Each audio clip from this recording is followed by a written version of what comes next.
wa aklar riba, makan riba. Hidup adalah tolong menolong. Bahasa kerennya take and give katanya. Saling memberi dan saling menerima. Nabi mengajarkan man kuraba kurbatan min kurabid dunya karaballahu lahu kurbatan min kurabi yaumal qiyamah. Wallahu fi aunil abdi madamal abdu fi auni akhihi.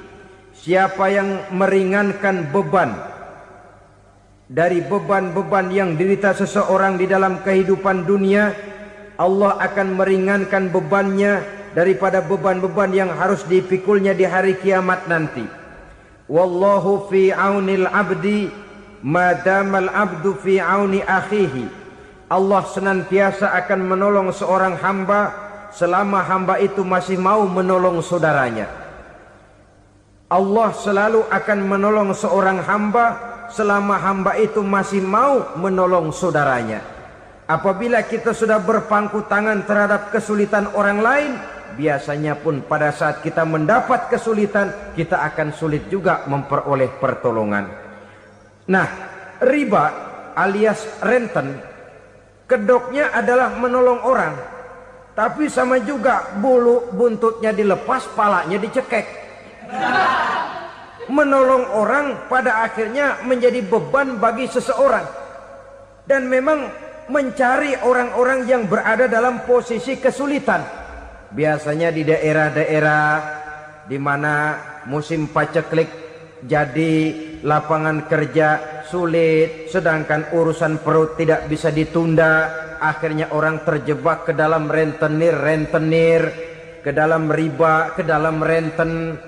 Bunga berbunga sehingga satu saat jumlah bunganya bisa lebih besar dari jumlah pinjaman pokoknya. Kemudian kalau juga ternyata tidak bisa dibayar, rumah jadi taruhan. Memang rumah satu-satunya, begitu rumah ditarik mulain camping. Bukankah pada akhirnya akan mewariskan kesengsaraan? Oleh karena itu, kepada kita berusahalah jangan berhubungan dengan rentenir, jangan makan renten dan riba. Kepada mereka yang melaksanakan riba, walaupun mendatangkan keuntungan materi, tapi percayalah harta yang didapat dengan jalan riba tidak akan membawa keberkahan. Manakala tidak membawa keberkahan, dia tidak akan mendatangkan ketenangan di dalam kehidupan kita. Oleh karenanya memakan harta riba termasuk perbuatan yang merusak sendi-sendi kehidupan sosial, merusak kehidupan orang lain, merusak kehidupan masyarakat, tetangga, pergaulan dan sebagainya. Merusak akidah dan keimanan, merusak amal perbuatan yang sudah kita kerjakan, merusak sendi-sendi kehidupan sosial, pendek kata merusak segala hal di dalam kehidupan kita. Jauhilah olehmu 7 macam perkara yang merusak. Yang pertama, asyirku billah, menyekutukan Allah subhanahu wa ta'ala. Agama dimulai dari keyakinan, maka kehancuran agama selalu dimulai dari kehancuran keyakinan, iman atau akidah yang dimiliki oleh seseorang. Dan untuk menghancurkan nilai-nilai iman yang kita miliki ini, orang rasanya tidak akan menghantam kita dengan peluru kendali. Orang tidak akan mengirimkan nuklir ke sini. Orang tidak juga akan mengirimkan satuan militernya ke sini. Untuk menghancurkan nilai-nilai iman, dibanjiri kita dengan paham-paham yang merusak dan mendangkalkan akidah. Baik ia bernama materialisme, baik ia bernama sekularisme, baik ia bernama banjirnya maksiat dan munkarat, baik ia bernama banjirnya peradaban dan kebudayaan yang menghancurkan moral daripada anak-anak kita. Sedikit demi sedikit melenturkan dan melunturkan nilai-nilai keimanan kita, untuk kemudian pada waktunya nilai iman itu akan bertukar dan berganti menjadi nilai syirik kepada Allah Subhanahu wa ta'ala. Atau pada sisi lain menjadikan yang selain Allah sebagai tujuan akhir daripada kehidupan kita. Sedangkan kita sama-sama maklum bahwa di dalam pandangan agama Islam, dosa yang tidak berampun, dosa yang terbesar, termasuk dalam kategori bapak moyangnya dosa, tidak lain adalah syirik, yakni menyekutukan Allah Subhanahu wa ta'ala. Pola penghancuran iman ini memang berstrategi. Ditawarkan kita kepada paham materialisme, paham kebendaan, di mana otak menempati urutan sebagai ranking pertama, Tuhan jatuh pada urutan kedua. Lalu menyusul kepada paham sekularisme, Allah dipisahkan dari seluruh kegiatan hidup ini, untuk pada gilirannya menjadikan yang selain Allah sebagai tujuan akhir daripada seluruh kegiatan hidup kita. Oleh karenanya, kewajiban menjaga nilai-nilai iman ini merupakan kewajiban yang mulia tetapi berat, tidak hanya untuk kita, tetapi juga bagaimana mewariskannya kepada anak-anak kita, generasi yang akan datang. Orang-orang tua bijaksana yang diceritakan di dalam Al-Quran, kalau sudah berpikir tentang anak-anaknya, pertanyaan yang paling mereka risaukan ialah, ma ta'buduna min ba'di. Anakku, kalau pada satu saat aku, ayahmu sudah tidak ada lagi di dunia ini, meninggalkan kamu semua, ma ta'buduna min ba'di, apa yang akan kamu sembah nak? Jikalau sekarang ayahmu masih mau ke masjid, masih mau melakukan rukuk dan sujud, masih beribadah menyembah Allah Subhanahu wa ta'ala, kalau orang tuamu sudah tidak ada, ma ta'buduna min ba'di, masihkah engkau mau datang ke masjid? Masihkah engkau mau rukuk dan sujud? Masihkah engkau mau menyembah Allah Subhanahu wa ta'ala? Pertanyaan ini yang dipikirkan oleh Nabi Yakub kepada putra-putranya. Pertanyaan ini yang diteruskan oleh Nabi Ibrahim kepada anak-anaknya. Pertanyaan ini yang diwariskan oleh generasi ulama salafus saleh kepada para generasi berikutnya. Bagaimana kita generasi sekarang? Kita orang-orang tua sekarang bukan berfikir ma ta'buduna min ba'di, malah yang kita fikirkan ma ta'kuluna min ba'di. Kalau bapak tidak ada nanti kamu makan apa nak? Perkara kamu nyembah apa, urusan nomor 18. Yang penting kamu nanti hidup bisa makan nak. Maka kita sibuk mewariskan harta kepada anak-anak kita. Kita sibuk mewariskan kebun dan tanah kepada anak-anak kita. Kita sibuk mewariskan pabrik kepada anak-anak kita, sementara kita lupa mewariskan intan yang paling mahal, mewariskan mutiara yang paling berharga, yaitu nilai iman kepada Allah Subhanahu wa ta'ala. Alangkah baiknya apabila warisan harta, warisan tanah dan kebun, warisan rumah dan pabrik didasari lebih dahulu dengan mewariskan nilai iman kepada Allah Subhanahu wa ta'ala. Sebagai orang-orang tua, kita boleh bersedih kalau anak kita tidak mengerti komputer. Kita boleh bersedih kalau anak kita tidak mengerti matematika. Kita boleh bersedih kalau anak kita tidak mengerti bahasa Inggris. Tapi sewajarnya lebih bersedihlah kita orang tua jikalau mempunyai anak yang tidak kenal Allah sebagai Tuhannya, yang kemudian tidak mau rukuk dan sujud kepada Allah Tuhannya. Itulah kemalangan yang paling malang bila kita meninggalkan generasi yang tidak bertauhid kepada Allah Subhanahu wa ta'ala. Betapapun anak kita tidak ngerti komputer, saudara, paling-paling kerugiannya cuma kerugian dunia. Masuk dia ke alam barzakh, munkar nakir tidak akan sempat tanya kau belajar komputer apa tidak.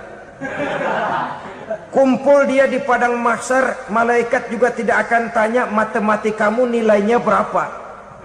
Yang ditanya kau kenal Allah, kau rukuk dan sujud kepadanya, kau pernah datang ke masjid. Oleh karena itu sekali lagi, menjaga nilai iman tidak hanya untuk kita, tetapi juga mewariskannya kepada anak-anak kita, generasi yang akan datang. Sungguh kemalangan yang paling besar apabila kita meninggalkan anak-anak kita. Mereka kita tinggalkan lemah ekonominya, itu tidak baik. Mereka kita tinggalkan lemah otaknya, itu pun akan membuat mereka tertinggal oleh yang lain. Tapi yang paling celaka, jikalau kita tinggalkan mereka dalam kondisi lemah imannya, rapuh akidahnya, tidak baik dan tidak betul keyakinan hidupnya. Oleh karena itu, Nabi berpesan, jauhilah 7 perkara yang merusak. Yang pertama, syirik kepada Allah Subhanahu wa ta'ala. Menyekutukan Allah baik dalam ucapan, dalam keyakinan, ataupun dalam perbuatan. Ini perkara pertama yang termasuk 7 perusak besar di dalam kehidupan. Kalau sudah jatuh kita ke lembah syirik, bagaimanapun banyak kebaikan yang kita kerjakan, berjiwa sosial, bertangan pemurah, gemar menolong orang lain, kalau memang dasarnya syirik, maka seluruh kebaikan kita akan hancur, tidak akan ada nilainya dalam pandangan Allah Subhanahu wa ta'ala. Dalam pandangan manusia, mungkin kita dicatat sebagai orang sosial, gemar menolong orang lain, tidak berpangku tangan melihat orang yang mendapat kesulitan. Tapi oleh karena dasarnya syirik, dasarnya tidak mentauhidkan Allah, maka seluruh nilai kebaikan yang kita kerjakan tidak akan ada nilainya dalam pandangan Allah Subhanahu wa ta'ala. Maka jagalah iman kita, jangan sampai dihinggapi penyakit syirik yang bagaimana kecilnya sekalipun. Sekali lagi, baik syirik dalam bentuk ucapan, syirik dalam bentuk keyakinan, sampai kepada syirik dalam bentuk perbuatan, kita berhindar kepada sifat-sifat yang sedemikian itu. Karena apa? Dalam satu ayat Quran Allah Subhanahu wa ta'ala menjelaskan, innallaha la yaghfiru ayyushraka bih wa yaghfiru ma duna dzalika liman yasha. Allah tidak akan memberi ampun kepada orang-orang yang menyekutukannya, tapi Allah masih mau memberikan ampun kepada dosa-dosa yang selain itu bagi orang-orang yang dikehendakinya. Dosa selain syirik, apabila kita bertaubat, Allah masih mau mengampuni. Tapi kalau sudah jatuh ke tempat syirik, itu sudah dosa yang tidak berampun. Taubatnya tidak lain melepas syirik, kembali kepada tauhid, berkeyakinan bahwa hanya ada Allah Subhanahu wa ta'ala, Tuhan satu-satunya, yang lam yalid walam yulad walam yakul lahu kufuwan ahad.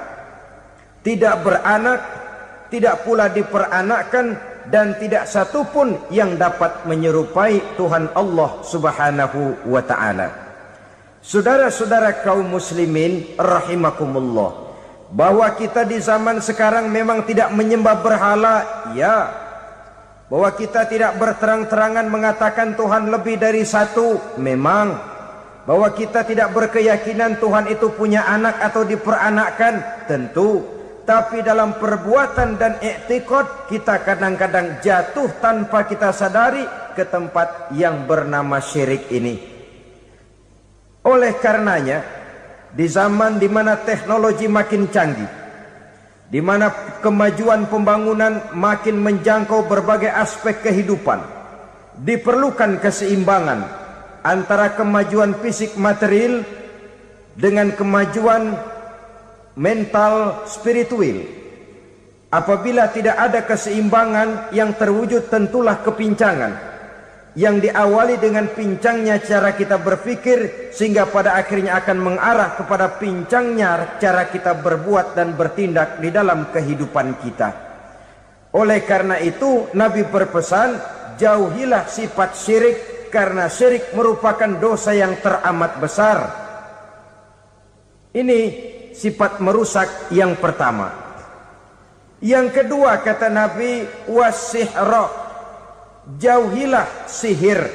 Sihir ini juga termasuk perkara yang merusak kehidupan.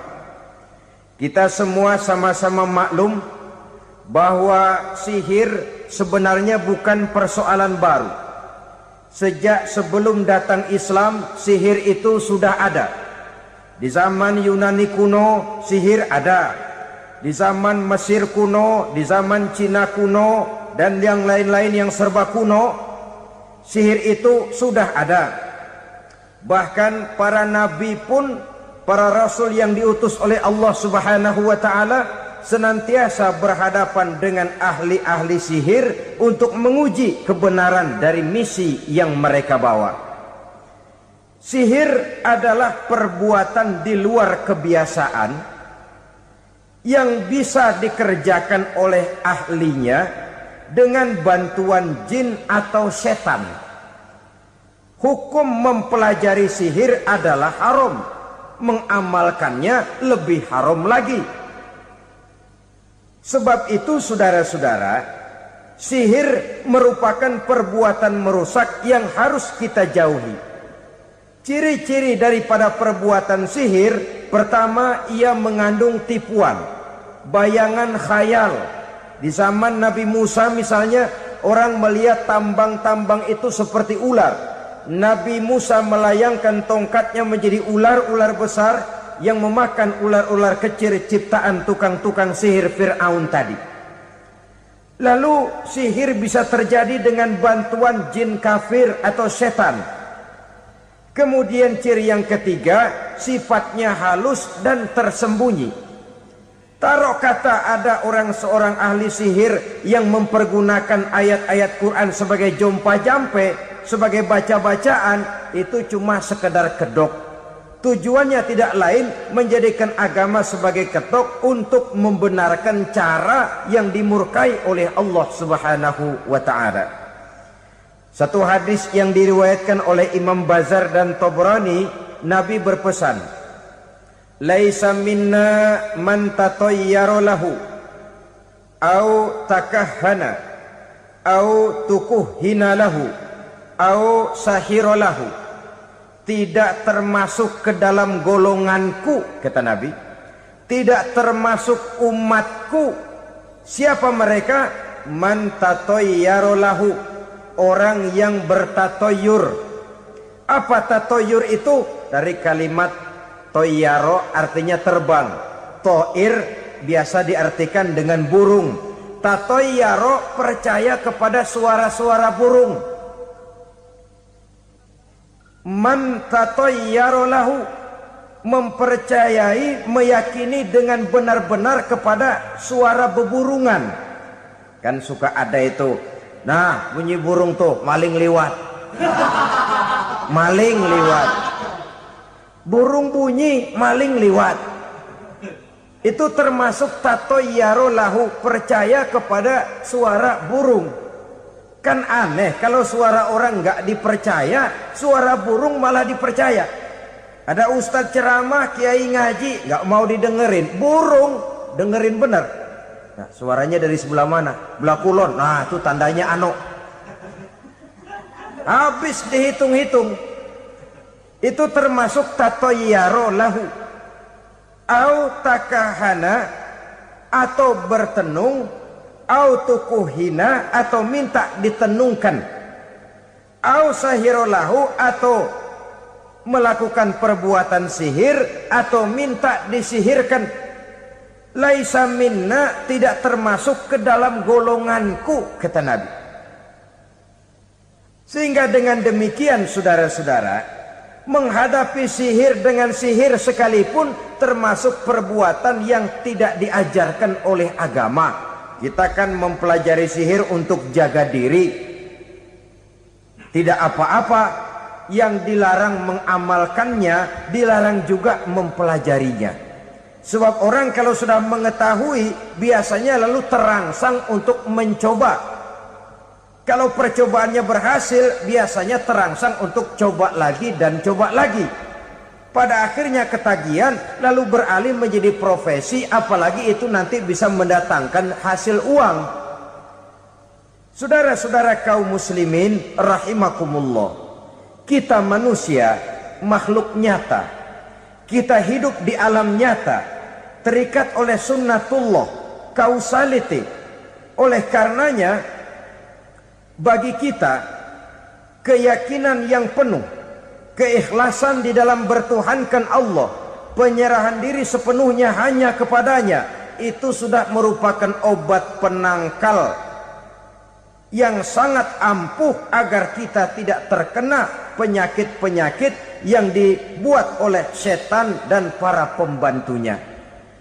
Sehingga beberapa ayat Quran mengajarkan, misalnya a'udzu bikalimatillahi tammati min syarri ma khalaq, atau bismillazi la yadurru ma'asmihi syai'un fil ardi wala fis sama, dengan menyebut nama Allah yang tidak bisa mendatangkan bahaya sedikit pun, dari baik yang datang dari langit maupun yang datang dari bumi. Jiwa yang kosong dari keyakinan yang penuh kepada Allah, jiwa yang penuh was-was dan ragu-ragu, itu yang mudah terserang oleh penyakit-penyakit yang dikerjakan oleh para tukang-tukang sihir, yaitu oleh setan dan seluruh para pembantunya. Kemudian hadis kedua yang diriwayatkan oleh Imam Ibnu Hibban, Nabi bersabda, la yadkhulul jannata mudminu khamrin wala mu'minu bisihrin wala qati'u rahmin. Tidak masuk surga. Ini Nabi yang bilang, tidak masuk surga. Siapa itu? Pertama, mudminu khamrin, orang yang berkekalan dalam mabuk. Selalu mudminun itu sudah menjadi perbuatan rutinnya, tidak kapok-kapoknya, teler seumur hidup. Mudminu khamrin, tidak masuk surga orang yang selalu bermabuk-mabukan. Yang kedua, wala mu'minu bisihrin, orang mukmin tapi main sihir. Ini juga oleh Nabi diperingatkan, tidak akan masuk surga orang mukmin tapi suka main sihir. Wala qati'u rahmin, dan tidak juga orang yang memutuskan silaturahmi. Tiga macam manusia yang diperingatkan Nabi tidak akan masuk surga: orang yang selalu mabuk, orang mukmin yang main sihir, dan orang yang memutuskan silaturahmi. Saudara-saudara kaum muslimin rahimakumullah. Lalu orang berkata, kenapa dilarang kita bersihir padahal Rasul sendiri kan punya mukjizat? Nah, kita memang harus membedakan antara mukjizat dengan sihir. Dalam kehidupan agama kita kenal ada yang namanya mukjizat, ada yang namanya karomah atau keramat biasa diucapkan, ada yang namanya maunah, ada yang namanya irhas, ada juga yang namanya sihir. Kesemuanya ini berbeda, saudara-saudara. Yang dinamakan mukjizat itu khusus untuk para rasul saja. Satu kejadian luar biasa yang terjadi dilakukan oleh Rasul atas izin dari Allah Subhanahu wa ta'ala. Perbedaannya dengan sihir jelas. Sihir dari setan, mukjizat dari Allah. Sihir bisa dipelajari, mukjizat tidak. Sihir umumnya untuk maksud-maksud yang tidak baik, sedangkan mukjizat untuk memperkuat kebenaran yang disampaikan oleh para rasul dan ditentang oleh umatnya.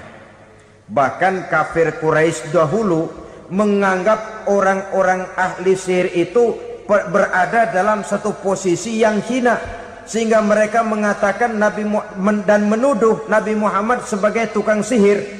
Tuduhan sebagai tukang sihir adalah tuduhan yang sangat aib dan hina.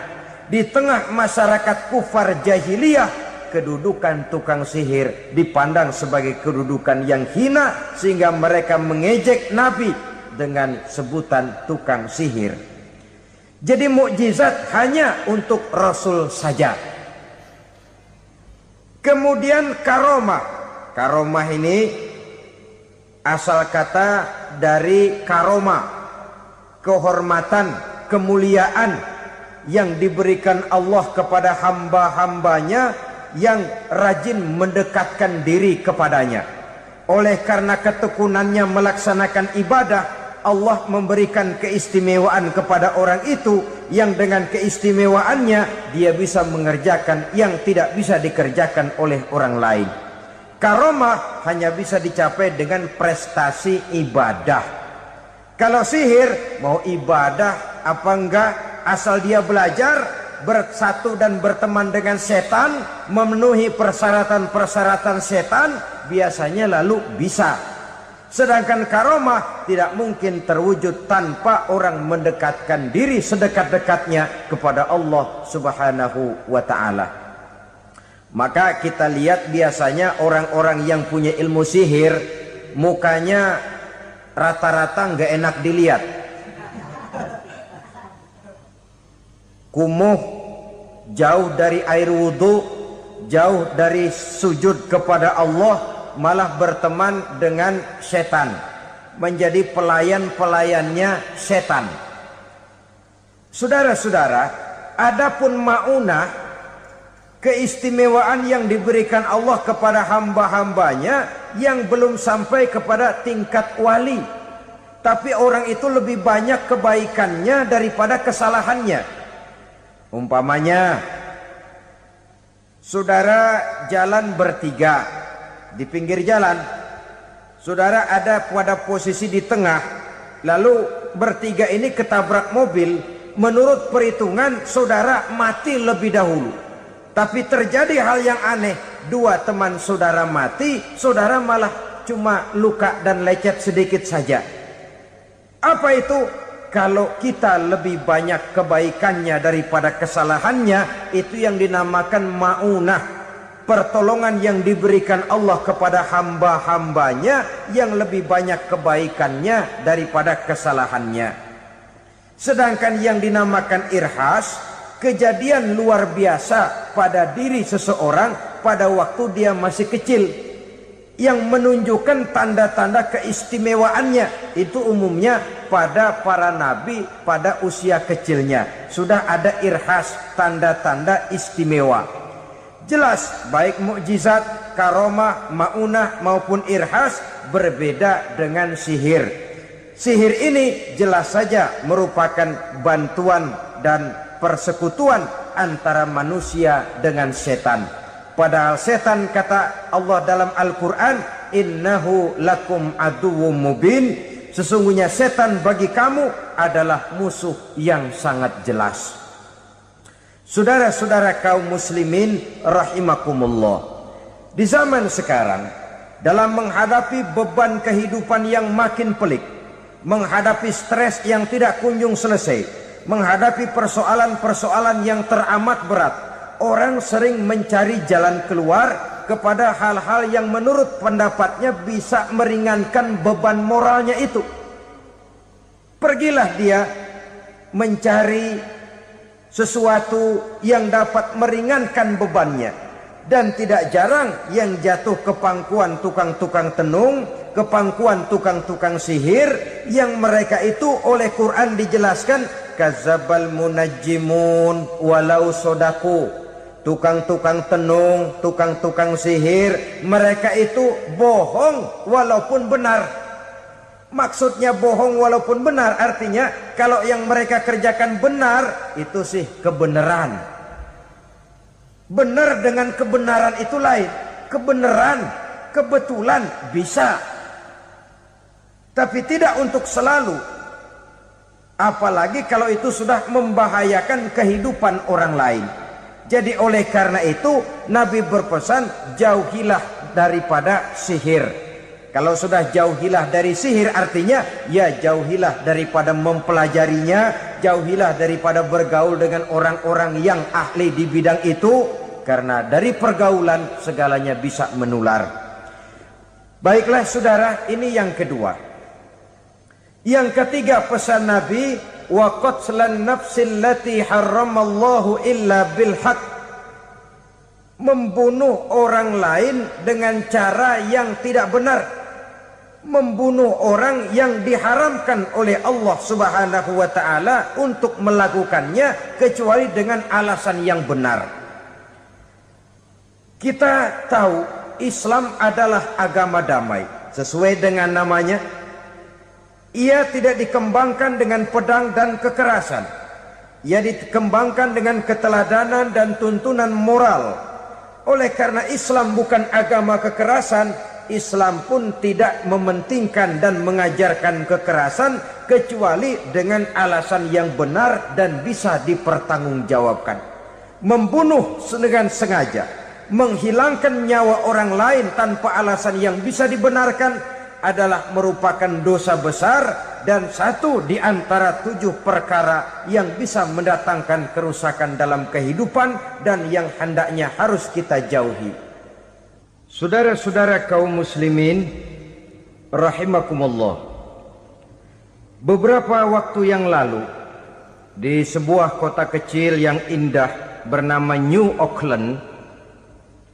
Saudara tahu New Auckland? Itu dari Gunung Kidul masih ngidul lagi.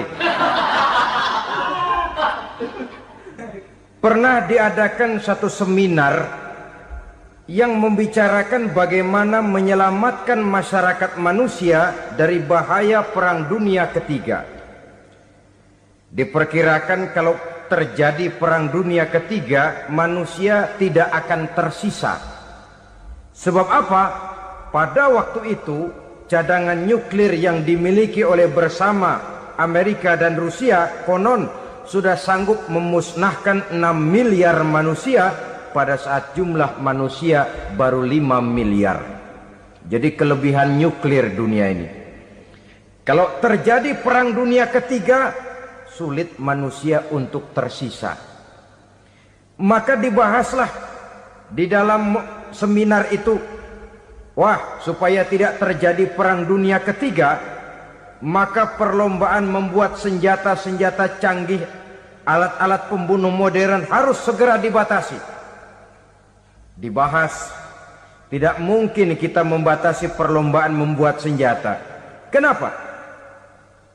Makin maju ilmu dan teknologi, makin canggih senjata yang ditemukan.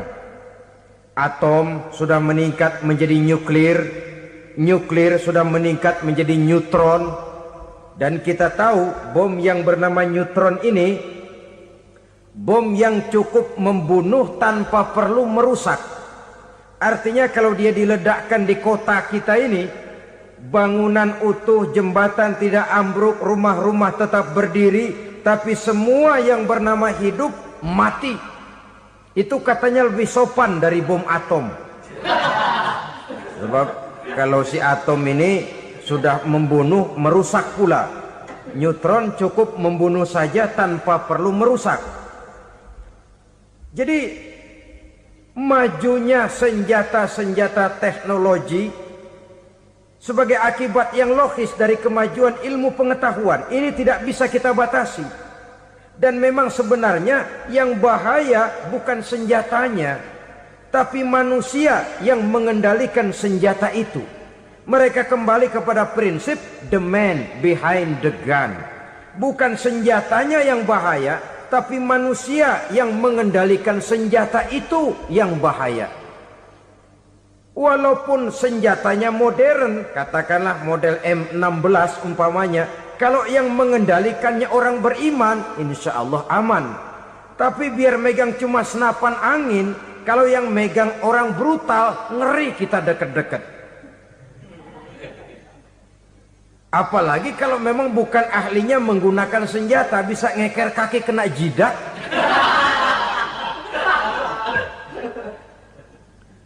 Mereka kembali kepada prinsip lama yang tetap baru, bukan senjatanya yang harus dibatasi, manusia yang mengendalikan senjata itu yang perlu dibicarakan. Nah, kalau begitu agar manusia tidak mempergunakan senjata sewenang-wenang, apa yang harus kita lakukan? Ya, manusianya harus bermoral. Ya, tapi moral yang mana? Di dunia ini banyak ajaran tentang moral. Itu pun mudah saja. Di sini kan kita undang saja ahli dari berbagai agama, untuk membicarakan konsep perdamaian menurut agamanya masing-masing. Baik, setuju itu, setuju. Maka tampillah para ahli agama, mereka kembali kepada prinsip moral daripada konsep yang terkandung di dalam ajaran agama untuk menegakkan perdamaian. Mula-mula naiklah ahli dari agama Hindu, dibacakan konsep perdamaian menurut ajaran agama Hindu, bahwa untuk damai manusia harus meninggalkan nafsu keduniaannya, menempuh samsara dan sebagainya untuk mencapai nirwana, menjauhi kemegahan dan kemewahan dunia.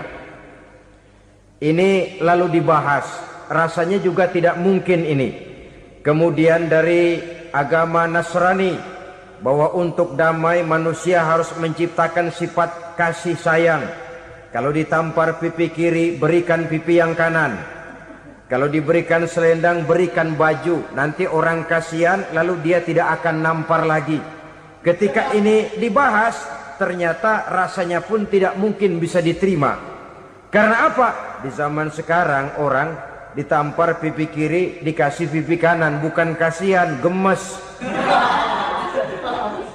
Damai belum tentu, bonyok udah jelas. Lalu ketika dibacakan konsep perdamaian menurut Quran, di mana disampaikan ayat wa jazaa'u sayyi'atin sayyi'atun misluha faman afa wa aslaha fa ajruhu 'ala Allah. Balasan terhadap satu kejahatan adalah kejahatan yang seimbang, tetapi barang siapa yang memberi maaf dan mencari jalan damai, itulah yang terbaik dan akan mendapat pahala dari Allah Subhanahu wa ta'ala. Kamu tidak salah ditampar pipi kirimu, tampar lagi pipi kirinya sekeras dia menampar pipi kirimu. Nanti orang tidak mau menampar kita karena dia tahu kalau dia tampar kita, dia akan menderita tamparan sekeras dia menampar kita. Akan terjadilah prinsip saling hormat menghormati, tidak saling ganggu, tidak saling usil, tidak saling jahil. Atas dasar ini perdamaian bisa ditegakkan. Mereka bisa menerima konsep ini, tapi kemudian seminar ditutup tanpa satu keputusan resmi. Kenapa? Terus terang mereka kagum dengan konsep Islam, tapi sentimen lama terhadap nilai-nilai Islam telah menutup mata mereka untuk menerima kebenaran dari ajaran Al-Quranul Karim. Saudara-saudara kaum muslimin rahimakumullah, kembali kita kepada persoalan pokok. Roh adalah dari Allah. Dia akan kembali kepada Allah, milik mutlak dari Allah. Tidak pantas kita merampasnya dari orang lain. Tidak wajar kita menghilangkannya tanpa alasan yang dibenarkan oleh agama.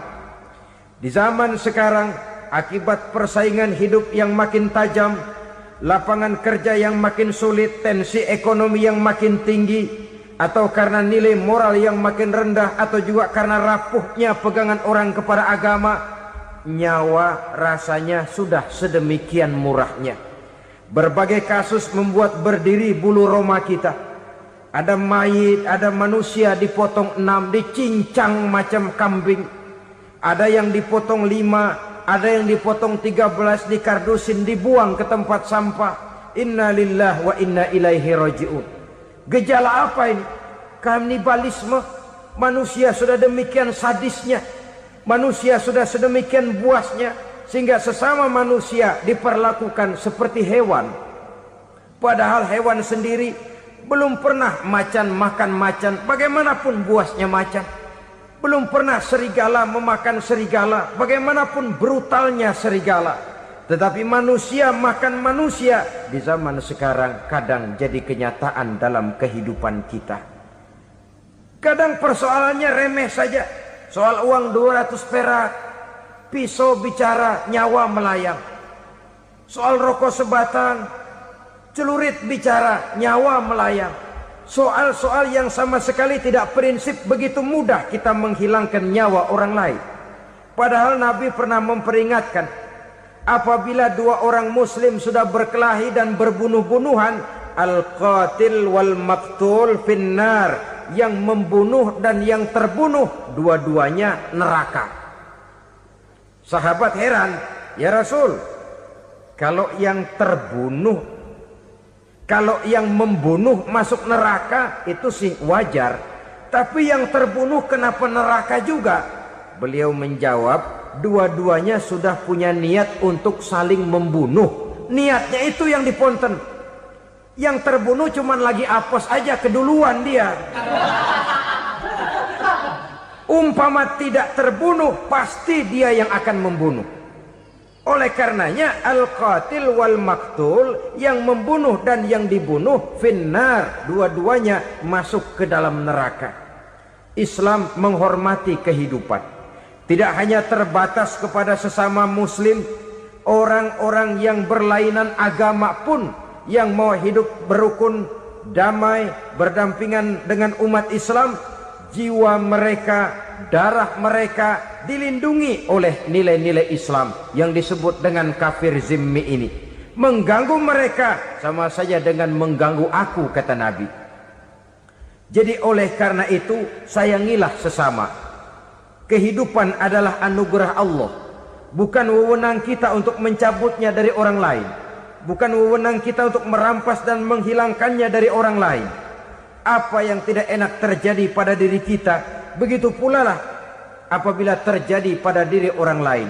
Sehingga Nabi mengatakan, la yu'minu ahadukum hatta yuhibba li akhihi ma yuhibbu li nafsihi. Belum dikatakan beriman seseorang kamu apabila dia belum mencintai saudaranya seperti ia mencintai dirinya sendiri. Apa yang enak dirasakan oleh orang lain, enak juga dirasakan oleh dia. Mengukur orang lain dengan diri sendiri. Kalau orang lain tanpa salah saya fitnah, kalau saya tanpa salah difitnah orang, enak apa enggak? Enggak, orang lain juga begitu. Kalau orang lain tanpa salah saya tempeleng kepalanya, enak apa tidak? Tidak. Orang lain juga begitu. Yang tidak enak terjadi pada diri kita, tentu tidak enak juga kalau terjadi pada orang lain.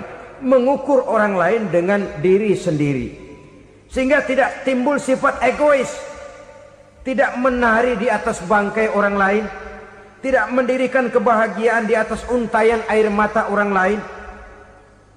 Sehingga dengan demikian saudara-saudara, dia bisa menghormati kehidupan, menghormati orang lain sebagaimana dia ingin dihormati. Inilah perbuatan ketiga yang merusak, membunuh orang lain dengan yang diharamkan Allah tanpa alasan yang benar. Yang ketiga.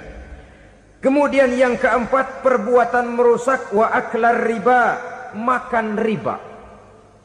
Hidup adalah tolong menolong. Bahasa kerennya take and give katanya. Saling memberi dan saling menerima. Nabi mengajarkan, man kuraba kurbatan min kurabid dunya karaballahu lahu kurbatan min kurabi yaumal qiyamah. Wallahu fi aunil abdi madamal abdu fi auni akhihi. Siapa yang meringankan beban dari beban-beban yang dirita seseorang di dalam kehidupan dunia, Allah akan meringankan bebannya daripada beban-beban yang harus dipikulnya di hari kiamat nanti. Wallahu fi aunil abdi madamal abdu fi auni akhihi. Allah senantiasa akan menolong seorang hamba selama hamba itu masih mau menolong saudaranya. Allah selalu akan menolong seorang hamba selama hamba itu masih mau menolong saudaranya. Apabila kita sudah berpangku tangan terhadap kesulitan orang lain, biasanya pun pada saat kita mendapat kesulitan, kita akan sulit juga memperoleh pertolongan. Nah, riba alias renten, kedoknya adalah menolong orang, tapi sama juga bulu buntutnya dilepas, palanya dicekek. Menolong orang pada akhirnya menjadi beban bagi seseorang. Dan memang mencari orang-orang yang berada dalam posisi kesulitan, biasanya di daerah-daerah di mana musim paceklik, jadi lapangan kerja sulit, sedangkan urusan perut tidak bisa ditunda. Akhirnya orang terjebak ke dalam rentenir. ke dalam riba, ke dalam renten, bunga berbunga sehingga satu saat jumlah bunganya bisa lebih besar dari jumlah pinjaman pokoknya. Kemudian kalau juga ternyata tidak bisa dibayar, rumah jadi taruhan. Memang rumah satu-satunya, begitu rumah ditarik mulain camping. Bukankah pada akhirnya akan mewariskan kesengsaraan? Oleh karena itu, kepada kita berusahalah jangan berhubungan dengan rentenir, jangan makan renten dan riba. Kepada mereka yang melaksanakan riba, walaupun mendatangkan keuntungan materi, tapi percayalah harta yang didapat dengan jalan riba tidak akan membawa keberkahan. Manakala tidak membawa keberkahan, dia tidak akan mendatangkan ketenangan di dalam kehidupan kita. Oleh karenanya, memakan harta riba termasuk perbuatan yang merusak sendi-sendi kehidupan sosial, merusak kehidupan orang lain, merusak kehidupan masyarakat, tetangga, pergaulan dan sebagainya. Yang kelima, wa akla malil yatim, memakan harta anak yatim dengan cara yang zolim. Nih, memang lezat. Anak yatim itu nggak tahu urusan apa-apa. Kita diamanahkan untuk mengurusinya. Kadang-kadang dibentuklah panitia penyantunan yatim piatu. Yatimnya mah tetap kelaparan, panitianya yang pada gendut.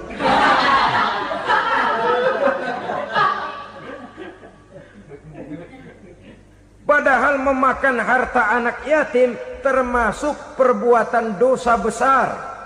Dan menjantuni yatim merupakan perbuatan mulia. Nabi mengatakan, ana wa kafilul yatim kahataini yaumal qiyamah. Aku dan orang-orang yang menyantuni anak yatim seperti dua jari ini pada hari kiamat nanti. Dekat sekali. Jikalau ingin di hari akhir nanti dekat dengan Rasul, bersahabatlah dengan anak-anak yatim. Jadilah pengurus anak-anak yatim. Bangunlah panti-panti asuhan yatim.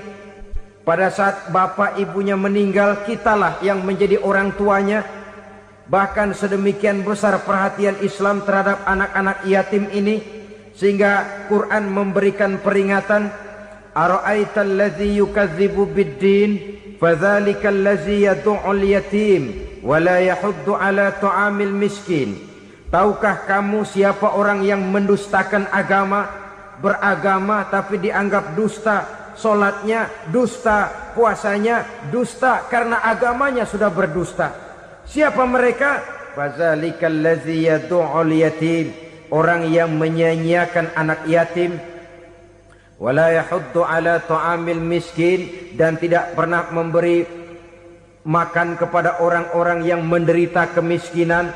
Menyia-nyiakan, meninggalkan anak yatim termasuk perbuatan yang divonis kita sebagai orang yang mendustakan agama. Saudara-saudara kaum muslimin rahimakumullah, maka sangat dicela mengeksploitir anak-anak yatim, menjadikan mereka sebagai kedok untuk mencari kekayaan pribadi. Tetapi jikalau ikhlas, ganjarannya sangat besar, nilai pahalanya sangat besar. Menyantuni yatim tidak hanya setahun sekali. Kalau Muharram pakai istilah lebaran yatim, dibentuklah panitia, diberilah beras, uang 45.000 rupiah, alhamdulillah. Tapi jangan lupa, si yatim tidak hidup cuma satu hari. Dia tidak hidup cuma di bulan Muharram saja. Dia hidup 12 bulan dalam setahun. Sebagaimana anak-anak yang lain, dia juga berhak punya masa depan. Dia juga berhak menikmati bangku sekolah. Dia berhak mengenyam arti dan makna pendidikan. Dia berhak membekali diri dengan ilmu dan pengetahuan, seperti halnya anak-anak yang lain. Maka kita yang diberikan keluasan oleh Allah, ingatlah itu. Bersahabatlah dengan anak-anak yatim, santuni mereka. Perkara setahun sekali di bulan Muharram, alhamdulillah, itu bagus bin Thayyib alias baik. Tapi tentu dan tentu sekali lagi, si yatim tidak hanya hidup di bulan Muharram. Dia hidup 12 bulan dalam setahun. 24 jam di dalam sehari. Oleh karenanya menyia-nyiakan mereka pada saat posisi kita memang mampu akan memojokkan kita dalam satu posisi di mana kita dianggap sebagai orang yang mendustakan agama, memakan harta anak yatim dengan cara yang zolim. Bapaknya udah meninggal, kebunnya lebar, anaknya dikelecehin. Nah, dah kamu gak usah pusing, nanti saya yang ngurus. Akhirnya bukan ngurus, nguras. Si yatim mungkin tidak tahu bahwa dia disia-siakan, haknya diambil, miliknya dizolimi. Tapi Allah yang akan membalasnya dengan seadil-adilnya. Maka makan harta anak yatim biasanya balasannya tokcer bin paten. Nggak banyak selang tempo itu, nggak percaya cobain dah. Nyobain aja kan nggak bayar, umpama memakan harta anak yatim dengan cara yang zolim, ganjarannya biasanya kontan. Kenapa?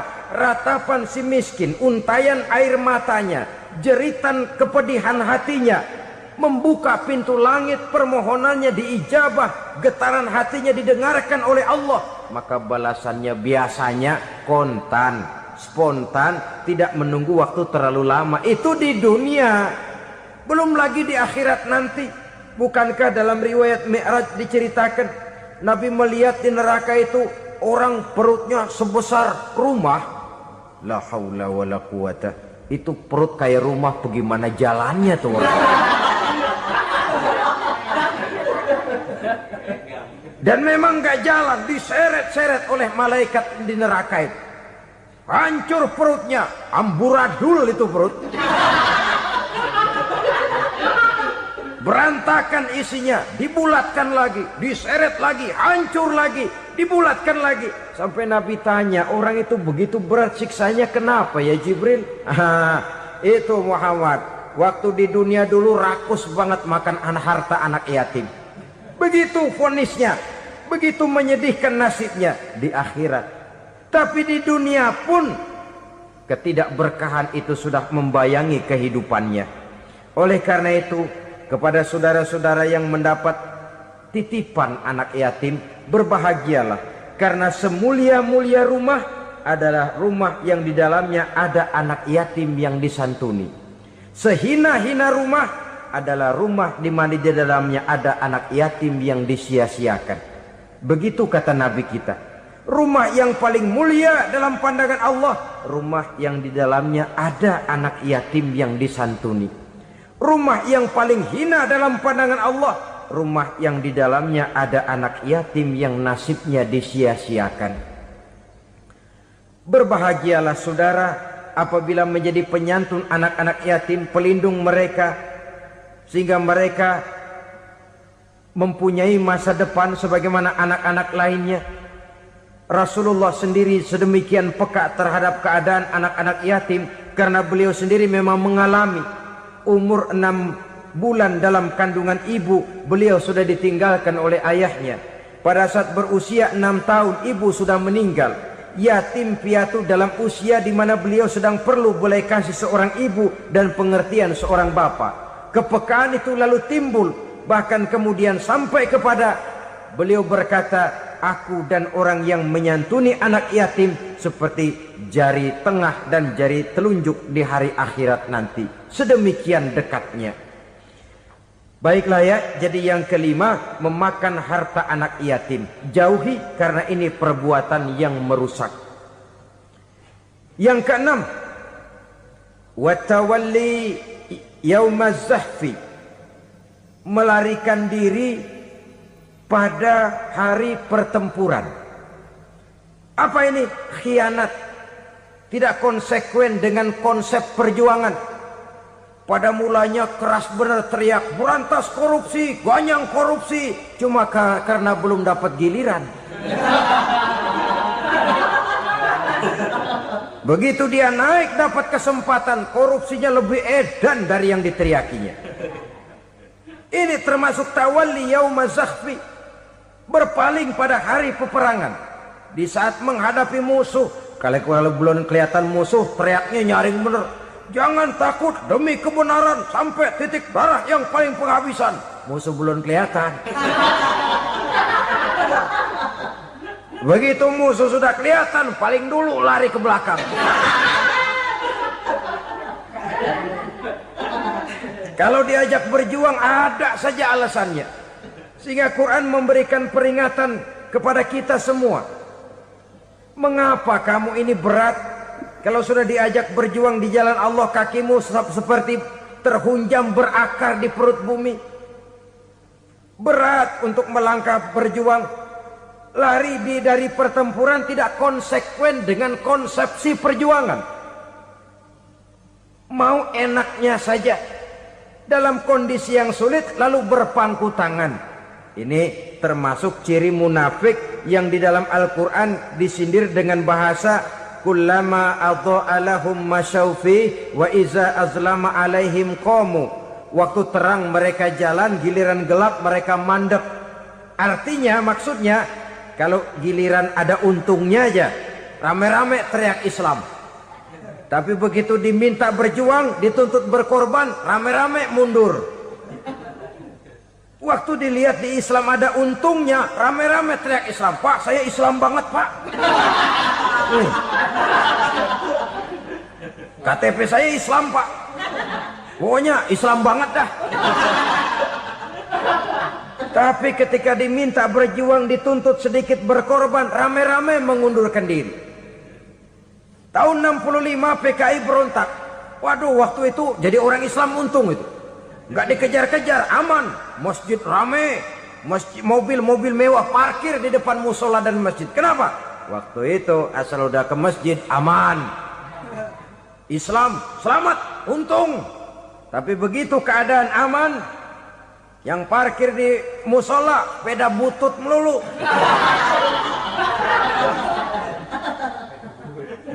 Waktu terang mereka jalan, waktu gelap mereka berhenti. Assalamualaikum warahmatullahi wabarakatuh. Alhamdulillahi rabbil alamin.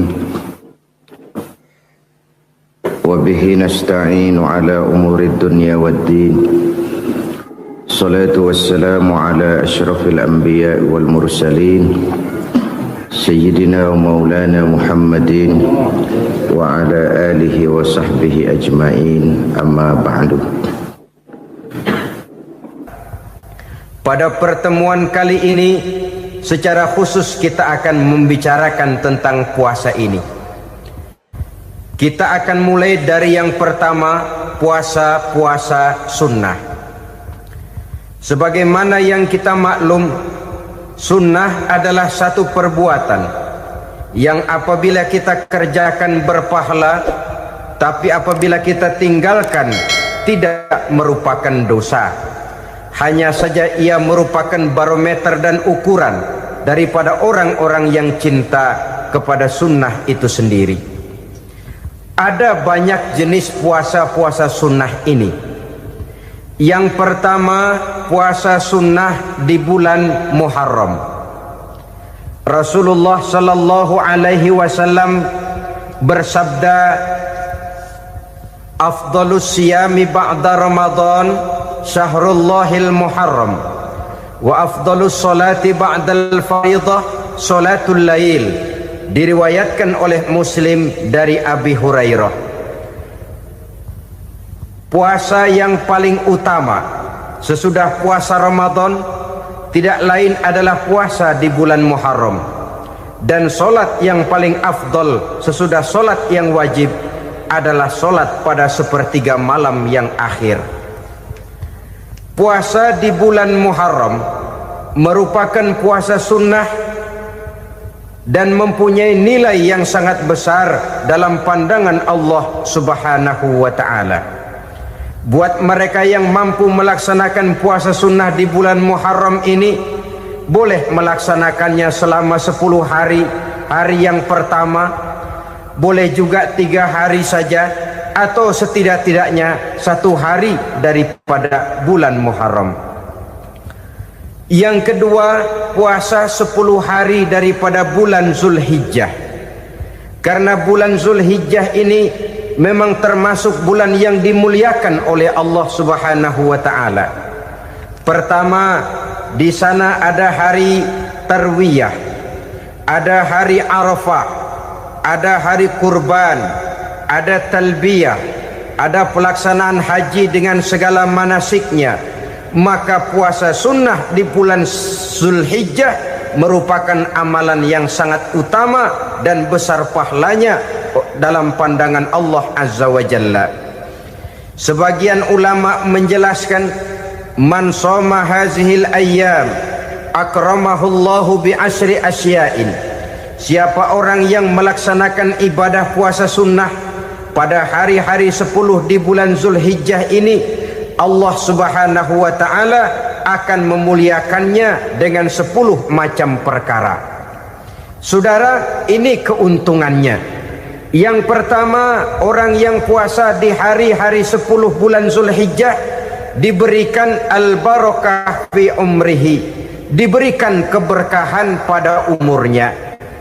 Setiap kita ingin memperoleh umur yang berkah. Umur yang berkah itu yang bagaimana? Apa yang jumlahnya panjang? Mungkin. Tetapi yang jelas umur yang berkah ini adalah umur yang bisa dipertanggungjawabkan di hadapan Allah Subhanahu wa taala. Artinya umur yang diisi penuh dengan kebajikan, umur yang diisi dengan segala macam kegiatan ibadah, dan umur yang dengan demikian sungguh pun kita sudah mati, jasad terkubur dalam tanah, nama kita akan tetap hidup, dikenal orang oleh karena kebajikan yang kita kerjakan. Saya kira akan lebih merupakan azab ketimbang nikmat kalau orang diberikan umur panjang tapi hanya untuk menumpuk-numpuk dosa saja. Kan lebih baik mana? Umur pendek banyak pahala, umur panjang banyak dosa. Lebih baik mana? Saya yakin yang paling baik tentu umur panjang banyak pahala. Paling sial umur pendek dosa melulu. Sudah diberikan umur pendek tidak seberapa, dosa berlipat ganda. Itu kalau orang kampung bilang tekor namanya. Rugi. Umur pendek hanya untuk menumpuk-numpuk dosa. Boleh jadi kalau umat-umat zaman dulu, saudara, mereka diberikan umur panjang. Nabi Adam, kita tahu Nabi Adam itu 2000 tahun umurnya. Nabi Nuh 950 tahun. Umatnya ya rata-rata segitu itu. Nah, kalau mereka misalnya punya umur 800 tahun, lalu 200 tahun mereka melakukan dosa, kan masih punya restan 600 tahun untuk taubat. Karena umurnya diberikan jatah panjang. Kita ini oleh Allah Subhanahu wa taala, umat Nabi Muhammad ini umurnya pendek-pendek. Kalau nyontoh Nabi 63 tahun saja.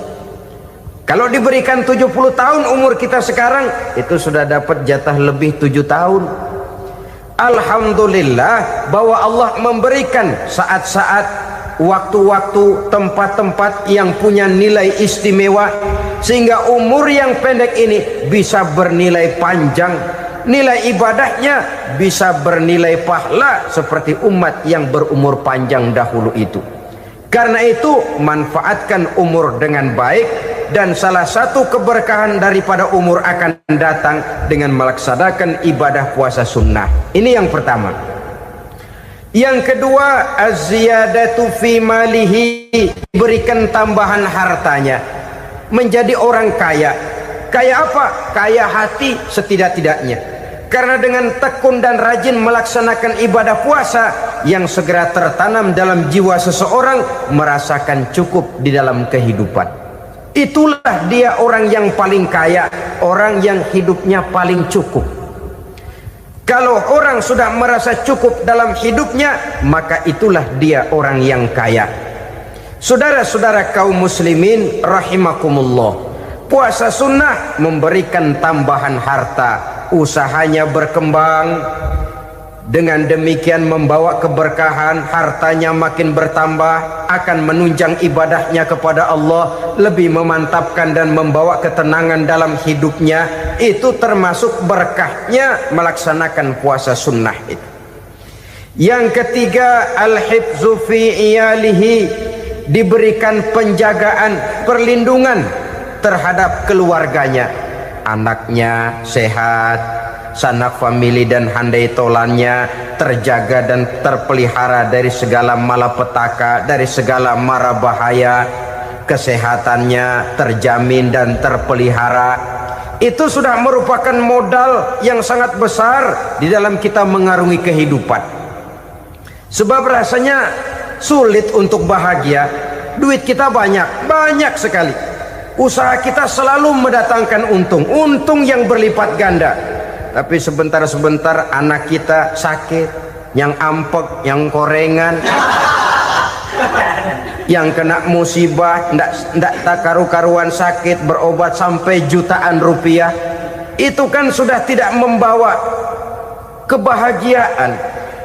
Uang masuk yang begitu banyak jumlahnya, habis akhirnya untuk berobat saja. Sebenarnya hitung-hitung ya seri-seri juga. Usaha berhasil, duit banyak, habis untuk berobat. Lah sama juga saudara-saudara.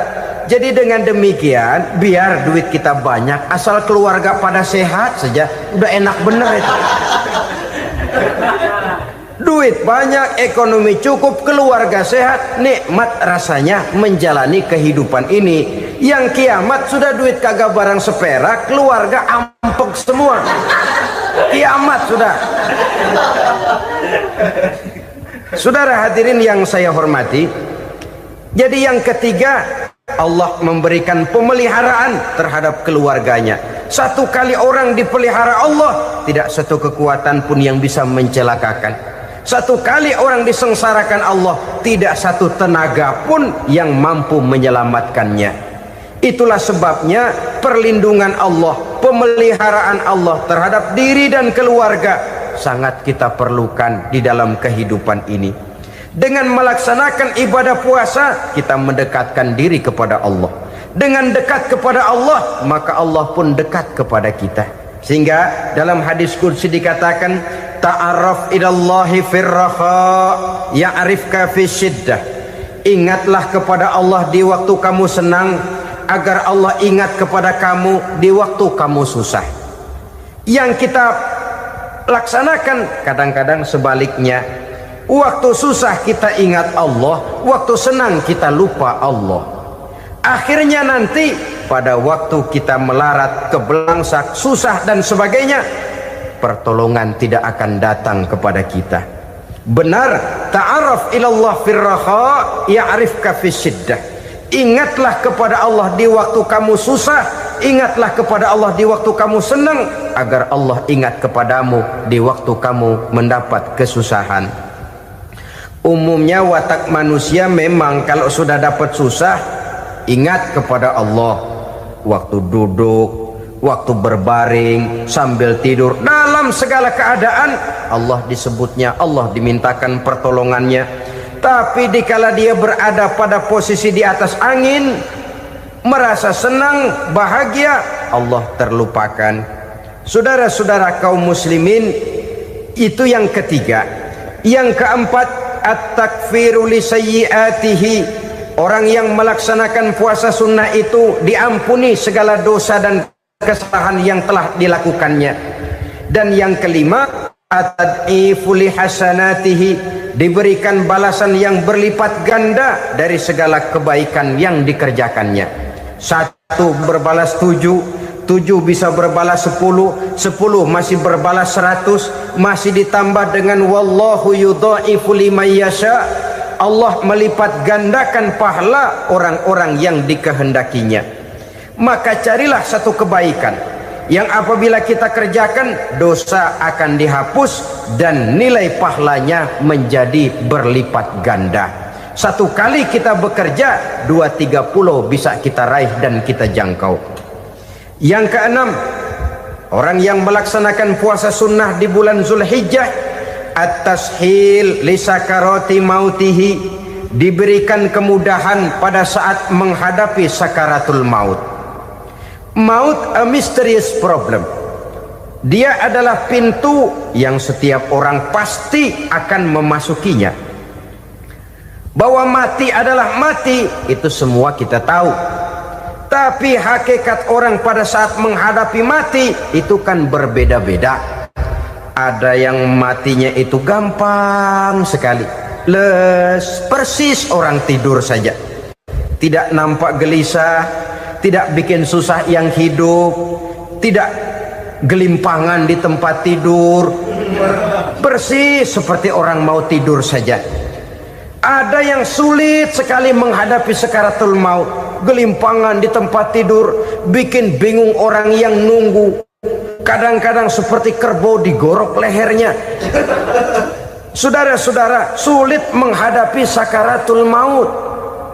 Oleh karena itu Rasulullah sallallahu alaihi wasallam sering beliau itu kalau berdoa membaca Allahumma hawin alayya fi sakaratil maut. Ya Allah, mudahkan saya di dalam menghadapi sakaratul maut. Rasulullah saja, saudara, orang yang ibadahnya paling banyak, orang yang hatinya paling bersih, orang yang akhlaknya paling luhur, masih berdoa semacam ini, mohon dimudahkan oleh Allah agar mudah menghadapi sakaratul maut. Apalagi kita, terus terang kita ini paling-paling kelas muhtalid, bangsa ama pahala mau ama dosa doyan. Lebih perlu lagi menghadapi sakaratul maut, sehingga apabila malaikat maut datang menjemput nyawa kita, dimudahkan, jangan dibikin sulit, supaya mudah. Jadilah orang baik-baik. Biasanya kalau banyak yang mati, malaikat maut juga kali main-mainin dulu tuh orang, kutak-katik, ditakut-takutin dan segala macam. Saudara hadirin yang saya hormati, maka menghadapi sakaratul maut ini merupakan kunci. Apakah seseorang bisa husnul khatimah atau bisa su'ul khatimah? Salah satu jalan untuk memudahkan diri menghadapi sakaratul maut, melaksanakan puasa sunnah di bulan Zulhijjah ini. Yang ketujuh, ad-diya'u li zulumati qabrihi, diberikan terang di alam kuburnya. Kubur, saudara tahu, saudara tentu sering lihat orang dimasukkan ke liang lahat, ditutup dengan papan, dinding ari kata kita di kampung, lalu diuruk lagi dengan tanah. Dalamnya liang lahat, gelapnya liang lahat, gelapnya diuruk dengan tanah, gelapnya di dalam kubur, tiga gelap yang menjadi satu. Bapak moyangnya gelap.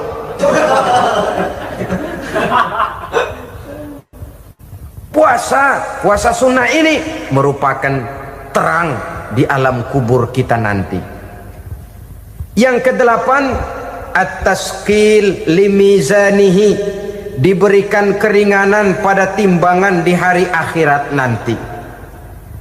Bahwa setelah dibangkitkan dari kubur, setiap kita akan menghadapi perhitungan, akan ditimbang segala macam kebaikan dan segala macam kejahatan yang pernah kita lakukan di dalam kehidupan. Orang yang melaksanakan ibadah puasa sunnah, at-tasqilu limizanihi, diberikan keringanan timbangan hari akhiratnya nanti. Yang kesembilan, an-najah minal bala, diberikan keselamatan dari segala macam bencana. Dan yang ke-10, as-su'ud ala darajatihi, diberikan ketinggian, naik derajatnya, derajat di dunia, lebih-lebih lagi derajat di akhirat nanti. Ini keutamaan yang diberikan Allah Subhanahu wa ta'ala kepada mereka yang melaksanakan ibadah puasa 10 hari di bulan Zulhijjah menurut penjelasan sebagian dari para ulama kita. Jadi setelah puasa Muharram ada lagi puasa Zulhijjah. Kemudian puasa sunnah yang ketiga, puasa sunnah pada hari Senin dan hari Kamis. Apa sumber hukumnya? Diriwayatkan oleh Imam Muslim dari Abi Qatadah, Rasulullah Shallallahu Alaihi Wasallam ditanya tentang puasa pada hari Senin. Kenapa Rasul melakukan itu? Beliau menjawab, zalika yaumu wulidtu fihi wa yaumu bu'istu au unzila alayya fihi. Hari Senin itu adalah hari di mana aku dilahirkan dan hari di mana aku dibangkitkan. Wahyu pertama turun kepadaku pun pada hari itu. Maka sunnah melaksanakan puasa pada hari itu. Adapun hari Kamis, ada hadis yang diriwayatkan oleh Imam Turmuzi dari Abi Hurairah, Nabi bersabda, tu'radul a'malu yaumul isnaini wal khamisi fa uhibbu an yu'radu amali wa ana sha'im. Disetor amal setiap manusia pada hari Senin dan pada hari Kamis. Maka aku ingin, kata Nabi, agar pada saat amalku disetor itu aku sedang puasa. Jadi malaikat itu menurut riwayat ini mencatat dan menyetorkan catatan amalan seseorang pada hari Senin, hari Kamis. Tiap hari Senin amalan kita disetor oleh malaikat. Catatan terakhir tentu yang sedang kita kerjakan, sehingga yang masuk daftar, saya tinggalkan orang ini, dia sedang puasa, karena naik catatan amalnya pada hari Senin. Kamis diangkat lagi, catatan paling akhir, saya tinggalkan orang ini, dia sedang puasa. Itu makna fa uhibbu ayyurada amali wa ana shaim. Aku senang kalau pada saat amalku disetor, catatan paling akhir aku lagi puasa. Satu keistimewaan. Alangkah celaka tiap amalan disetor kita sedang berbuat jahat. Senin, Kamis, teler, mabok, judi. Tiap amalan disetor, catatan akhirnya saya tinggalkan si fulan lagi teler. Laporan Senin. Kamis laporan lagi, saya tinggalkan si fulan lagi mirip kartu. Saudara hadirin yang saya muliakan, alangkah jeleknya catatan kita. Oleh karena itu sunnah puasa pada hari Senin dan hari Kamis. Ini amalan sunnah, saudara-saudara. Dan oleh karena ini amalan sunnah, sebagian ulama memberikan penjelasan, walaupun lupa niat, kalau sudah malam itu lupa niat, boleh niatnya sudah siang puasa sunnah ini, dengan catatan dari pagi belum makan apa-apa. Malam saudara lupa, tahu-tahu ingat ini hari Senin, ini hari Senin, dah jam 10, niatlah jam 10 itu, sah puasanya asal dari pagi belum makan apa-apa. Tapi kalau sudah dapat 2 piring baru niat jam 10, itu lain, ngojek namanya. Jadi puasa sunnah yang ketiga, puasa pada hari Senin dan hari Kamis. Yang keempat, puasa jenis sunnah yang keempat, puasa 6 hari di bulan Syawal. Diriwayatkan oleh Imam Muslim dari Abi Ayyub bahwa Nabi bersabda, man shoma ramadhana summa atba'ahu sittan min Syawal kana kasyamid dahri. Barang siapa yang berpuasa di bulan Ramadan kemudian diikutinya dengan 6 hari di bulan Syawal, maka dia seolah-olah seperti orang yang berpuasa 1 abad lamanya. Allahu Akbar. Demikian besar keuntungannya. 6 hari di bulan Syawal sama dengan orang yang berpuasa 1 abad lamanya. Ini fadailul a'mal, saudara-saudara. Jangan diartikan karena menang sudah puasa 6 hari bulan Syawal, Ramadan tahun depannya lantas nggak puasa. Kenapa? Ukurannya sudah 1 abad. Bukan itu pengertiannya. Ini mendorong orang memberikan ganjaran pahala yang sedemikian besar. 6 hari setelah Ramadan, artinya di bulan Syawal, tidak pada hari pertama Syawal karena haram hukumnya berpuasa pada hari fitri itu. 6 hari di bulan Syawal. Tinggal lihat yang mampunya saja. Boleh berurutan, boleh tidak berselang-seling, boleh, asal saja jumlahnya 6 hari selama masih bulan Syawal itu. Hari ini 3 hari lagi, 4 hari lagi, diselang-seling atau berurutan, itu juga lebih baik. Puasa sunnah 6 hari daripada bulan Syawal. Kemudian yang kelima, puasa sunnah 3 hari pada setiap bulan. 3 hari pada setiap bulan. Diriwayatkan oleh Imam Bukhari dan Muslim dari Abi Hurairah.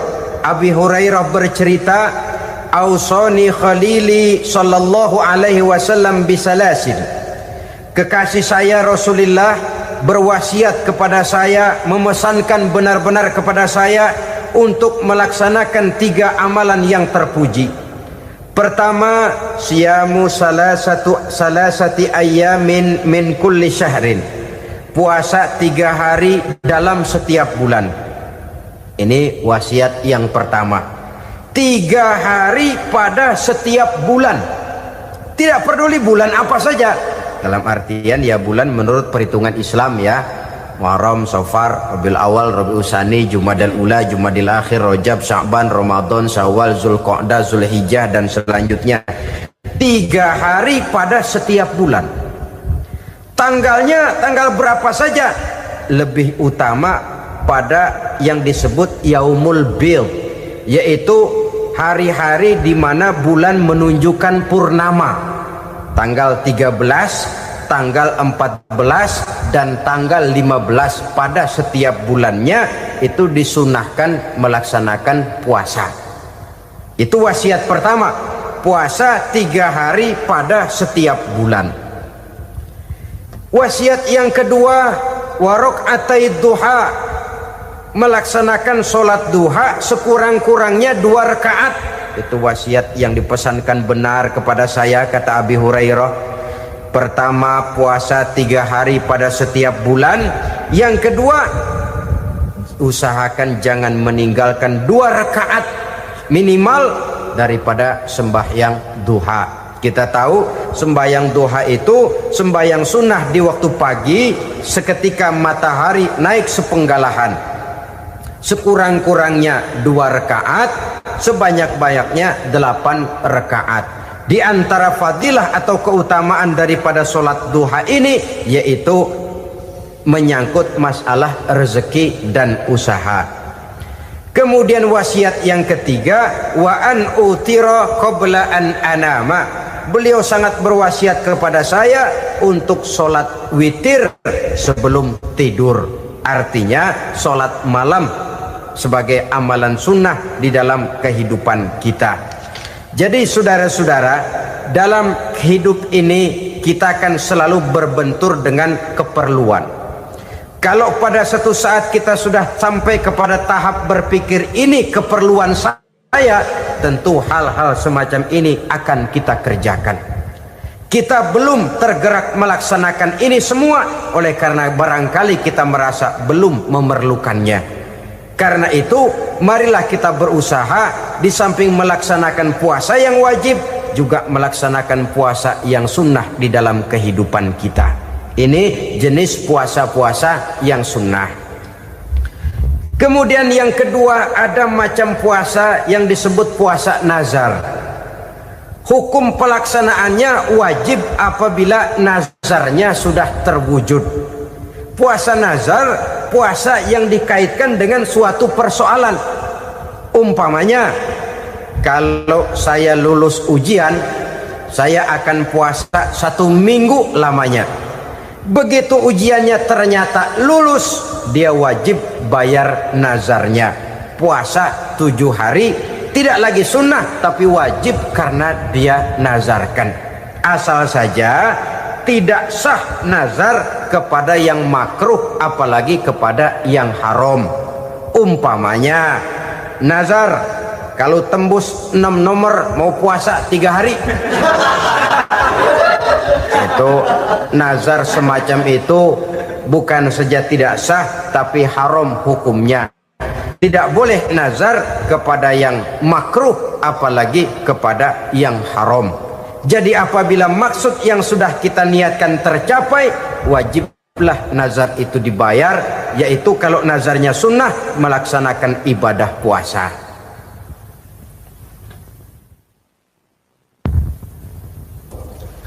Jenis puasa yang ketiga kita kenal dengan puasa wajib, dan ini kita laksanakan pada bulan suci Ramadan. Tentang teknis pelaksanaan ibadah puasa di bulan Ramadan sudah pernah saya bicarakan pada pertemuan tentang Ramadan dan Idul Fitri. Pada kesempatan ini saya hanya ingin mengajak bahwa di dalam melaksanakan ibadah puasa Ramadan ini, marilah kita mengadakan evaluasi. Kenapa demikian? Barangkali secara jujur, walaupun agak berat, saya masih harus berkata, masih banyak di antara kita umat Islam yang di dalam melaksanakan suatu ibadah terjebak dalam rutinitas ritual. Apa itu rutinitas ritual? Itu bahasa susah. Berhubung saya tidak ingin bicara yang susah-susah, kita bicara yang mudah-mudah saja. Maksud saya, banyak di antara kita umat Islam yang di dalam melaksanakan suatu ibadah itu hanya dengan prinsip asal sekadar gugur kewajiban saja. Akibatnya, sampai sejauh mana ibadah itu berhasil membentuk kepribadian diri kita, kita jarang mengadakan evaluasi dan penilaian. Sholat yang penting gugur kewajiban, puasa yang penting sudah gugur kewajiban, haji yang penting sudah gugur kewajiban. Maka jangan heran kalau itu yang jadi prinsip, ibadah lantas tidak punya dampak dalam membentuk kepribadian diri. Banyak orang yang rajin sholat tapi munkarnya jalan terus, sampai kadang-kadang kita bingung, yang sembahyang dia, yang nyolong dia. Puasanya kelihatannya tekun tapi tidak punya kepekaan sosial. Sama yatim piatu bersifat masa bodoh, sama fakir miskin malah gemes. Tidak lantas tumbuh kepekaan sosial walaupun dia sudah ikut merasakan tidak enaknya lapar dan haus. Ada juga yang sudah haji 4-5 kali mondar-mandir Jakarta Mekah, tapi gaya hidupnya tetap seperti katak di kolong tempurung, picik, sempit pandangan, dangkal hati, tidak terbuka walaupun sudah melihat Islam dalam skala internasional. Yang dia lihat, yang dia saksikan, yang dia pandang tidak sanggup menggugah dan mengubah jiwanya, tidak bisa mewarnai pandangan hidupnya. Inilah akibatnya kalau ibadah hanya dikerjakan dengan prinsip asal sekadar gugur kewajiban. Hasilnya yaitu tadi, hajinya cuma menang topi putih sama serban. Sholatnya, ya sholatnya cuma prinsip asal gugur kewajiban. Begitu juga puasanya, begitu juga zakatnya dan ibadah-ibadah lainnya.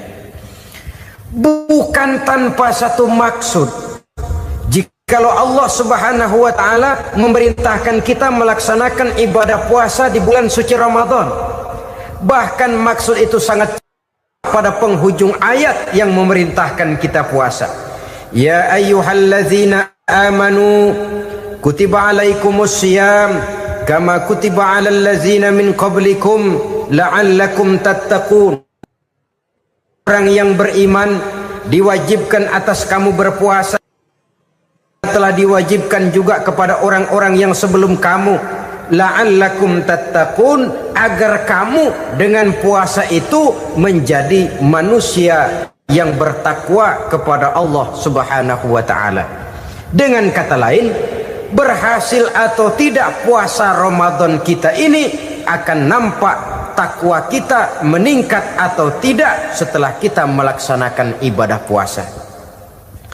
Sehingga kalau orang mengatakan Ramadan itu merupakan month of training, bulan latihan, keluar latihan tentu harus semakin naik dan baik gaya kehidupan kita. Jadi tujuan utama daripada pelaksanaan ibadah puasa adalah untuk membentuk manusia yang bertakwa.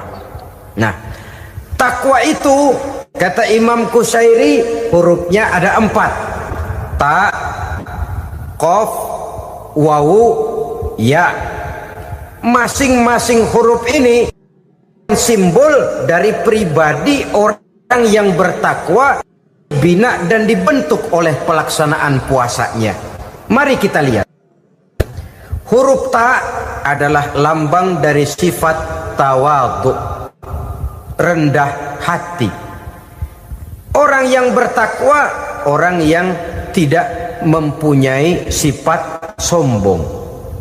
Puasa menanamkan kita kesadaran terhadap kelemahan, terhadap keterbatasan, terhadap segala ketidakmampuan yang kita miliki.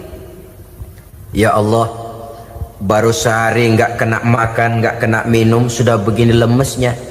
Puasa memang kalau pagi orang masih sehat, masih terdorong oleh sahur, siang masih lumayan, tapi zuhur ke atas biasanya mulai sikap lemah manusiawi, keterbatasan kekuatan biologis itu mulai nampak.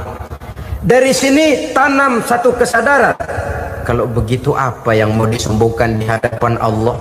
Kaya, siapa sih orang paling kaya? Ilmu, siapa sih orang paling pintar? Pangkat, siapa sih orang paling tinggi jabatannya? Dari sifat semacam ini lahir introspeksi, rasa mawas diri, timbul sifat tawaduknya, rendah hatinya, tidak melonjak menjadi angku dan sombong lantaran sedikit kemampuan dan kekuatan yang dimilikinya. Lalu untuk sikap yang lebih jauh, terwujudlah, terbentuklah apa yang dinamakan stabilitas temperatur batin. Orang tetap konstan menjaga nilai-nilai idealisme yang pernah dimilikinya. Dia mulai dengan adil, dia berjalan tetap dengan keadilan, dan dia berakhir juga tetap dalam keadilan. Jangan mulainya adil, tengahnya setengah adil, di akhirnya malah zolim sama sekali. Ini tidak punya stabilitas temperatur batin. Kan banyak orang begitu toh. Mulanya benar, belakangan mau benar sendiri. Mulanya sudah rela berkorban buat kepentingan orang banyak, belakangan malah selalu mengorbankan kepentingan orang banyak. Waktu di bawah rajin baca ayat kursi, dapat kursi lupa ayat. Stabilitas temperatur batin, tertipu oleh perasaan seolah-olah situasi dan kondisi sudah serba memungkinkan, sudah serba menguntungkan. Orang yang dibentuk pribadinya oleh pelaksanaan ibadah puasa, dia sadar apapun keberhasilannya, apapun kedudukannya, apapun nilai kekayaannya, itu cuma sebagian kecil sekali dari apa yang ada pada zat Allah Subhanahu wa ta'ala. Hati tidak takabur, sesuai dengan namanya takabur dari kalimat takabbaro ya takabbaru, membesar-besarkan diri. Orang yang suka membesar-besarkan diri, orang yang tidak yakin bahwa dirinya orang besar, lalu dibesar-besarkan dirinya. Sebenarnya itu sudah satu sikap di mana dia tidak percaya kepada diri sendiri. Dirinya sebenarnya bukan apa-apa, cuma ingin dianggap besar, lalu dibesar-besarkan. Takabbur namanya.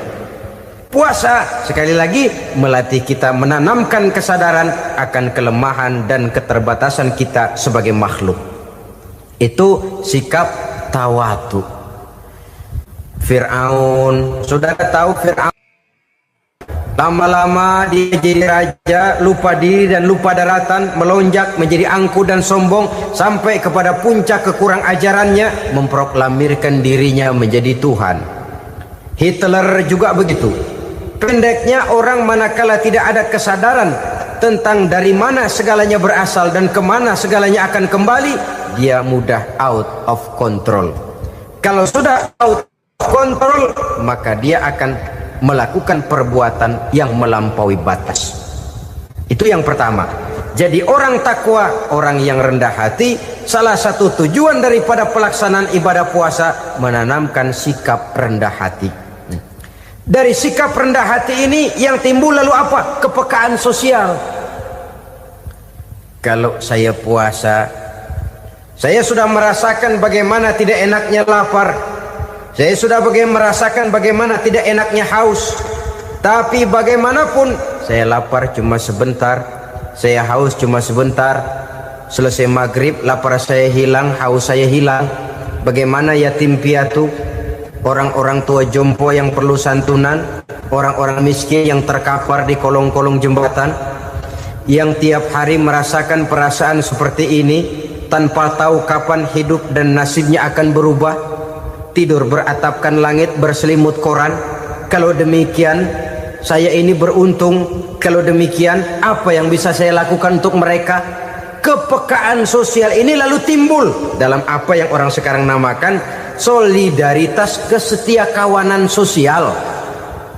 Hidup tidak hanya untuk kepentingan diri dan perutnya sendiri saja, tapi mau menolong, mau membantu orang yang memang memerlukan bantuan dan pertolongan itu sendiri. Jangan setelah tahu lapar tidak enak, haus tidak enak, tapi kita tidak mau tenggang rasa, tidak mau timbang rasa. Begini loh tidak enaknya lapar, begini loh tidak enaknya haus. Ini terjadi pada diri saya. Saya masih mampu, masih berbuka puasa. Bagaimana yang tiap hari merasakan seperti ini? Tidak Ramadan, tidak Syawal, tidak Zulqa'dah, tidak Zulhijjah, selalu kelaparan dan kehausan. Dari sana timbul kepekaan sosial. Lalu lahirlah sikap pemurah, dermawan, mau menoleh ke kiri dan ke kanan. Bahkan Al-Quran itu sampai mengancam betul.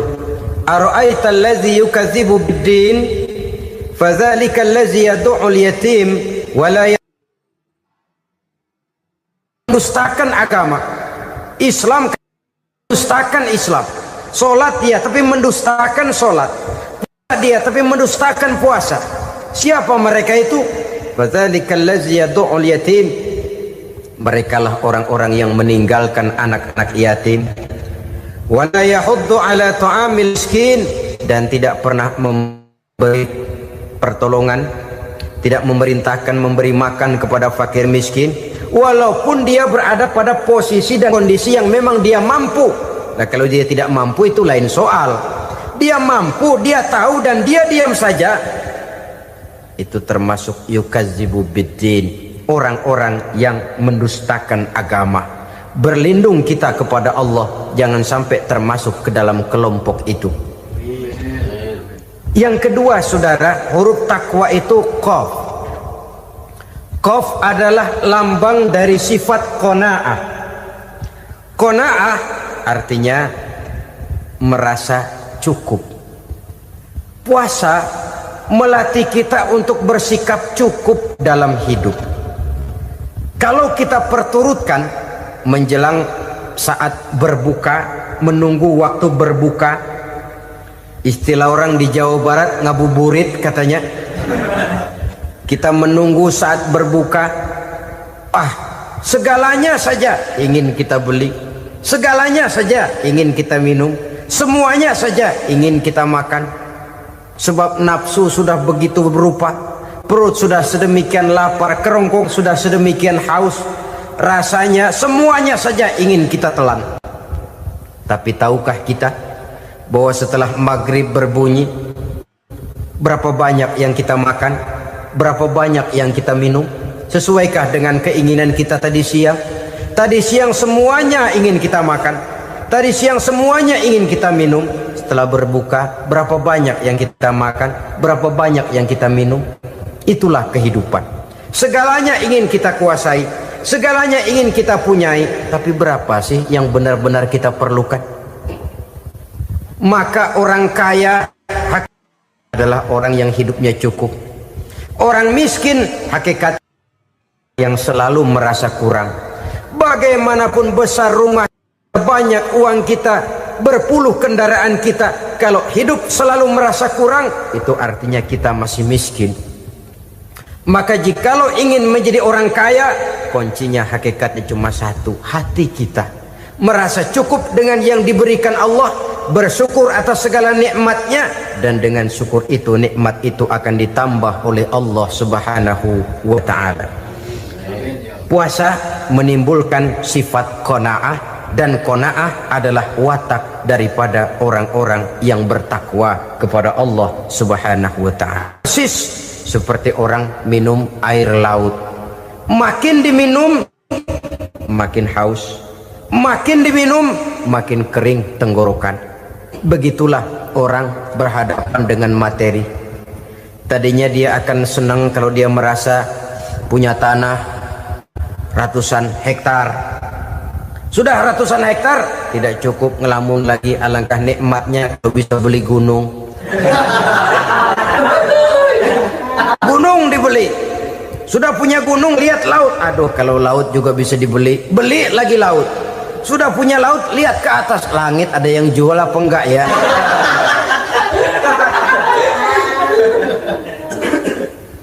Seperti orang berhadapan dengan air laut yang makin diminum makin membuat kita haus dan makin kering tenggorokan ini. Maka itu harus dihentikan. Sikap untuk menghentikan itu tidak lain adalah dengan sifat qanaah itu tadi, merasa cukup dengan apa yang diberikan Allah, mensyukuri nikmatnya. Itu yang kedua. Yang ketiga, pada kalimat takwa ada huruf wawu. Wawu adalah simbol dari sifat wara dengan ain. Wara, orang yang terpelihara dirinya baik dari yang syubhat, lebih-lebih dari yang haram. Syubhat, saudara tahu, barang yang remeng-remeng. Tapi sungguh pun remeng-remeng, kira-kira prosentasenya 70-30. 70% haram, 30% kemungkinan halalnya. Maka yang syubhat lebih baik dijauhi daripada diambil. Orang yang punya kepribadian wara, dirinya terpelihara, jangankan dari yang haram, dari yang syubhat saja dia sanggup menjaga dan memelihara dirinya. Oleh karena itu saya heran kalau orang di bulan Ramadan dia sanggup menjaga diri di waktu siang dari jenis makanan yang halal, dari jenis minuman yang haram. Ada tahu nganggur di meja siang, enggak dia makan. Ada air teh nganggur di meja siang, enggak dia makan. Padahal itu jenis makanan dan minuman yang halal. Tapi ketika datang maghrib, dia berbuka dengan makanan yang dibeli dari uang yang dihasilkan dengan cara yang haram. Bukankah itu sesuatu yang terbalik? Bukankah dengan demikian sudah tidak lagi menimbulkan sikap yang bisa memelihara dan menjaga kepribadian diri? Orang yang membiasakan diri terpelihara dari yang syubhat apalagi yang haram, maka baik yang dipakainya, yang diminumnya, yang dimakannya terdirilah dari barang-barang yang baik yang dihalalkan oleh agama. Wara. Kemudian yang keempat, pada huruf kalimat takwa ada huruf yakin. Huruf ya simbol dari sifat yakin. Orang yang puasa dibentuk kepribadiannya mempunyai satu keyakinan yang tangguh, dan keyakinan adalah ciri daripada orang yang takwa. Kita lihat yang dipanggil melaksanakan ibadah puasa ini kan iman, karena memang sulit untuk melaksanakan puasa kalau tidak iman yang jadi dasar. Setidaknya seperti sudah pernah saya sampaikan, ibadah puasa ini memang sulit terkena penyakit show. Kalau kita sholat barangkali terangsang karena kelihatan orang lain. Kalau kita pergi haji mungkin jadi sugesti karena orang banyak tahu. Kalau kita bayar kita jadi terangsang karena banyak orang lihat. Tapi kalau sudah puasa, puasa itu kan yang tahu cuma kita dan Allah saja. Ya kita sholat, orang lain lihat, kita jadi rada semangat. Kita pergi haji, orang lain banyak ngantar, kita semangat. Kita bayar zakat, orang lain banyak saksikan, kita bersemangat.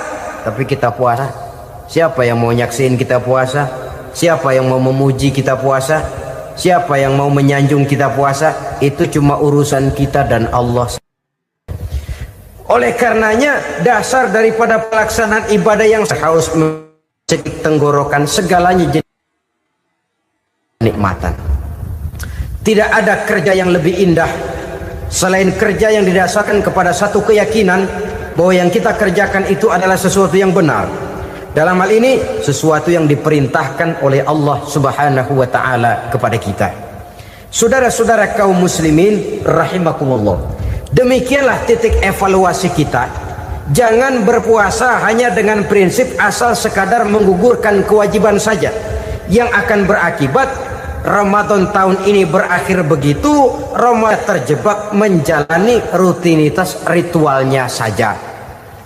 Bahkan kadang-kadang yang nyata betul, Nabi menganjurkan tingkatkan ibadah pada 10 hari yang akhir di bulan Ramadan, tanggal 20 sampai akhir Ramadan.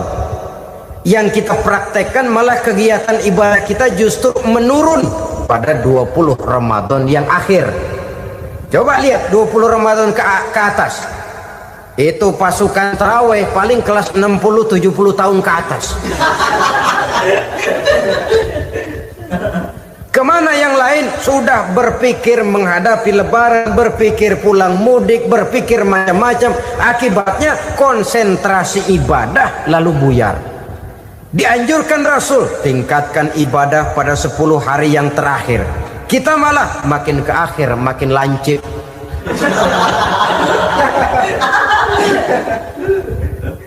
Saudara-saudara kaum muslimin rahimakumullah, kita terjebak oleh sesuatu yang sementara, oleh sesuatu yang bersifat kulit, lalu meninggalkan isinya. Padahal jikalau kita tidak mengisi Ramadan dengan kegiatan ibadah, berarti kita tidak keluar dari Ramadan dengan jiwa yang baru, yang sudah ditempa oleh pengalaman ibadah di bulan Ramadan. Artinya kita tidak kembali kepada fitrah, kesucian seperti saat kita dilahirkan.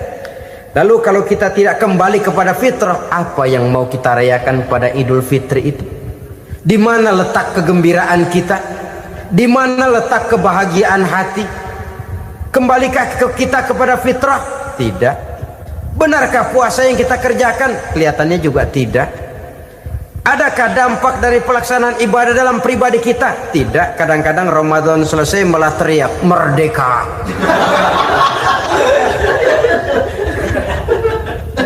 Kalau tadinya Ramadan dia merasa terhalang, mau keluar siang, mau makan siang, bulan puasa, mau minum siang, bulan puasa, mau gandengan, bulan puasa. Ramadan selesai, kibarin bendera, teriak merdeka. Lalu kembali merajalela. Saudara-saudara, dampaknya tidak akan kelihatan. Padahal puasa yang baik, la'allakum tattaqun, membentuk manusia yang bertakwa kepada Allah Azza wa Jalla.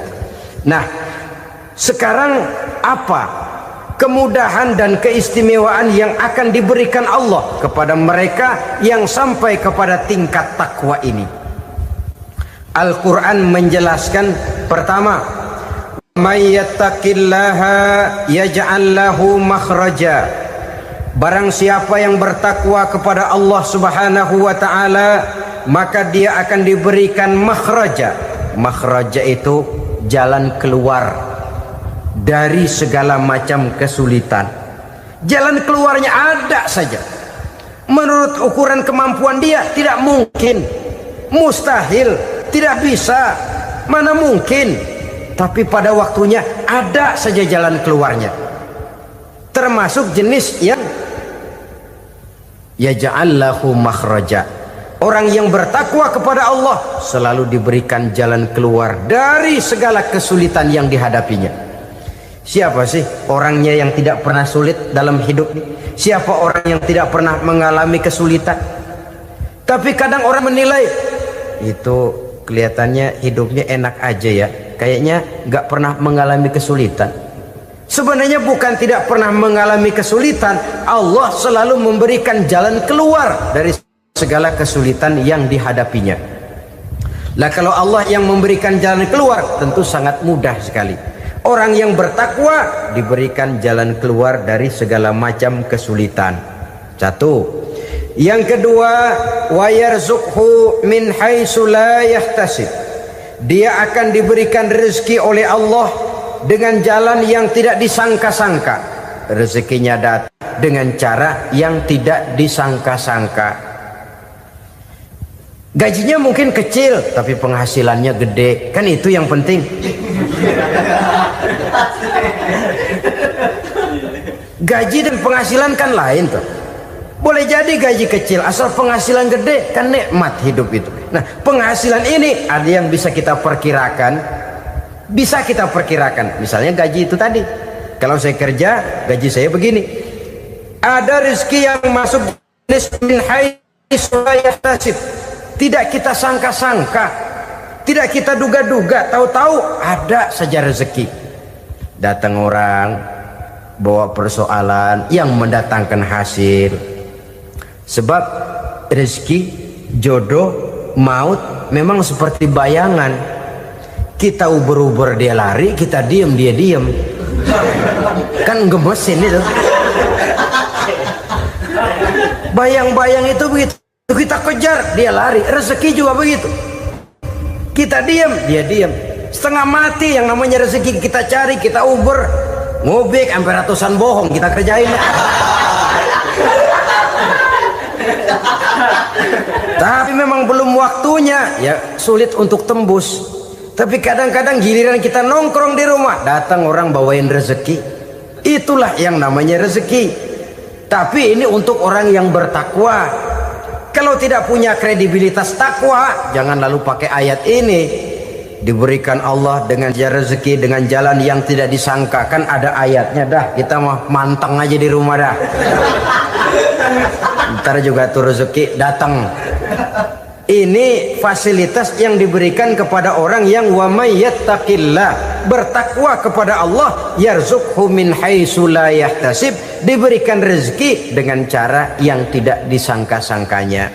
Maka kadar ketakwaan jangan membuat kita buruk sangka. Tuh orang ya nggak kemana-mana, duitnya ada aja. Kalau dia takwa, Allah berikan jalan keluar.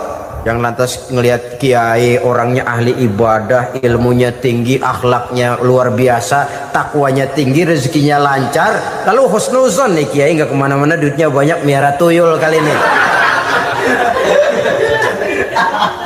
Itu termasuk jaminan Allah yang masuk kategori min haitsu la yahtasib.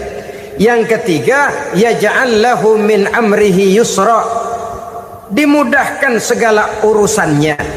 Dimudahkan segala urusannya. Kemudian yang keempat, yukaffir anhu sayyiatihi wa yu'azzim lahu ajra, diampuni segala kesalahannya dan dibesarkan pahala kebaikan yang dikerjakannya. Maka mudah-mudahan puasa yang kita kerjakan mengantarkan kita kepada ketakwaan kepada Allah, dan takwa membuka janji Allah kepada kita di dalam kehidupan ini. Inilah saja yang kita bicarakan pada pertemuan ini. Mudah-mudahan ada manfaatnya. Terima kasih atas segala perhatian. Mohon maaf atas segala kekurangan. Usikum wa nafsi bitaqwallah. Wassalamualaikum warahmatullahi wabarakatuh. Waalaikumsalam.